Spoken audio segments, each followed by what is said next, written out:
नमस्कार, मैं हूं श्रीराम शिंदे और आप देख रहे हैं विश्व शांति दर्शन। आइए देखते हैं कुछ अच्छी और सकारात्मक खबरें, लेकिन सबसे पहले आज की सुर्खियां। ऊर्जा का सबसे ज्यादा नवीकरणीय स्रोत है यहां। मिलते हैं हैदराबाद के रोड डॉक्टर से। क्यों रहे मांसाहार से दूर? दुनिया की सस्ती सौर ऊर्जा भारत में। बेकार प्लास्टिक से बनी उपयुक्त बैग। कोस्टा रिका अपनी 98% बिजली का निर्माण नवीकरणीय स्रोतों से करता है, लेकिन यह तो सिर्फ शुरुआत है। अक्षय ऊर्जा के मामले में कोस्टा रिका पहले से ही सबसे आगे है।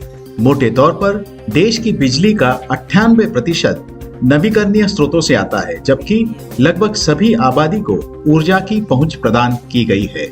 हालांकि लगभग 100% बिजली उत्पादन के बावजूद देश के कुल ऊर्जा का लगभग 70% अभी भी तेल और गैस से आता है, जो अभी भी उद्योगों में परिवहन, हीटिंग प्रक्रियाओं के साथ साथ खाना पकाने जैसी गतिविधियों के लिए व्यापक रूप से उपयोग किया जाता है।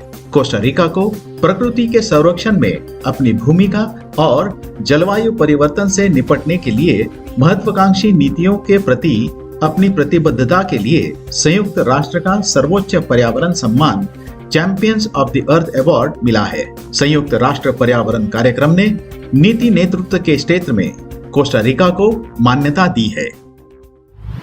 हैदराबाद के गंगाधर तिलक कन्नम को रोड के डॉक्टर के रूप में जाना जाता है। वो क्या करते हैं, आइए देखते हैं।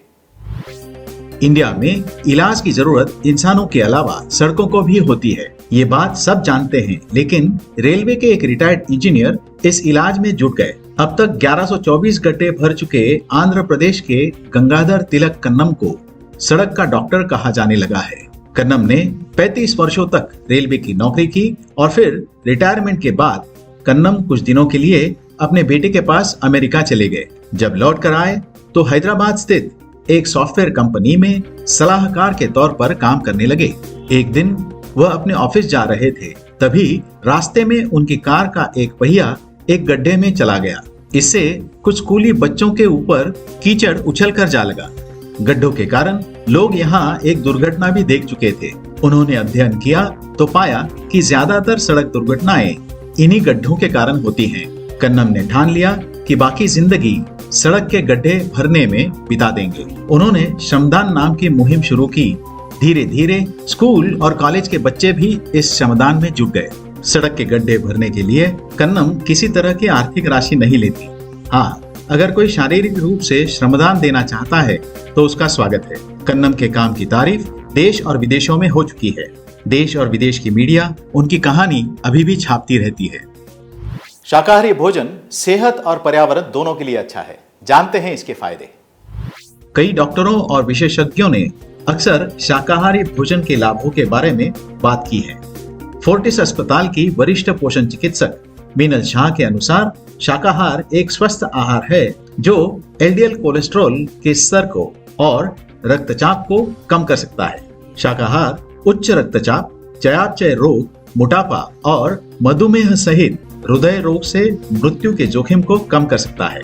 अब world cancer research fund, cancer research UK और ऑक्सफोर्ड पॉपुलेशन हेल्थ द्वारा किए गए एक अध्ययन में कहा गया है कि मांस मछली खाने वालों की तुलना में शाकाहारियों को कैंसर का खतरा कम होता है। इस अध्ययन से यह निष्कर्ष निकला है कि शाकाहारी भोजन करने से विभिन्न स्थानों पर कुल कैंसर का जोखिम 10 से 12% तक कम हो जाता है।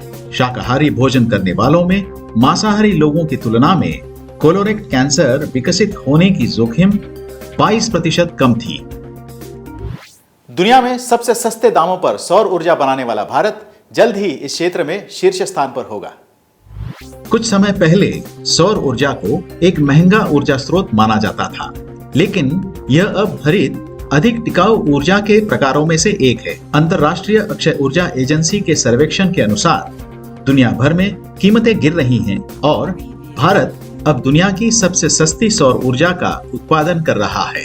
चीन से कम कीमत वाले पैनल की आयात, प्रचुर मात्रा में भूमि और सस्ते श्रम की उपलब्धता के कारण 2018 में भारत में बड़े पैमाने पर सौर प्रतिष्ठानों के निर्माण की लागत साल दर साल 27% गिरावट महसूस कर रही है। कम सेवा और श्रम परिव्यय ने बड़े पैमाने पर सौर ऊर्जा उत्पादन परियोजनाओं को स्थापित करने के लिए आवश्यक निवेश में उल्लेखनीय गिरावट में योगदान दिया है। 2010 और 2018 के बीच भारत में सेटअप लागत में 80% की गिरावट आई है, जो किसी भी देश की सबसे तेज गिरावट है। बेकार प्लास्टिक को गड्ढों या समुद्र में जाने से कैसे रोका जा रहा है, आइए देखते हैं। पुणे का एक संगठन न सिर्फ प्लास्टिक से फैब्रिक बना रहा है, बल्कि इस फैब्रिक से तरह तरह के उत्पाद भी बना रहा है। इस संगठन का नाम है इकोकारी, जिसे शुरू किया है 41 वर्षीय नंदन भट्ट ने। इसके जरिए नंदन न सिर्फ प्लास्टिक वेस्ट मैनेजमेंट पर काम कर रहे हैं, बल्कि बहुत से लोगों को रोजगार भी दे रहे हैं। सन 2013 में उन्होंने अपनी नौकरी छोड़कर कॉर्पोरेट सोशल रिस्पॉन्सिबिलिटी के क्षेत्र में काम करना शुरू कर दिया। इस दौरान उन्हें ऐसे संगठन के साथ जुड़ने का मौका मिला जहां प्लास्टिक के प्रबंधन पर काम हो रहा था।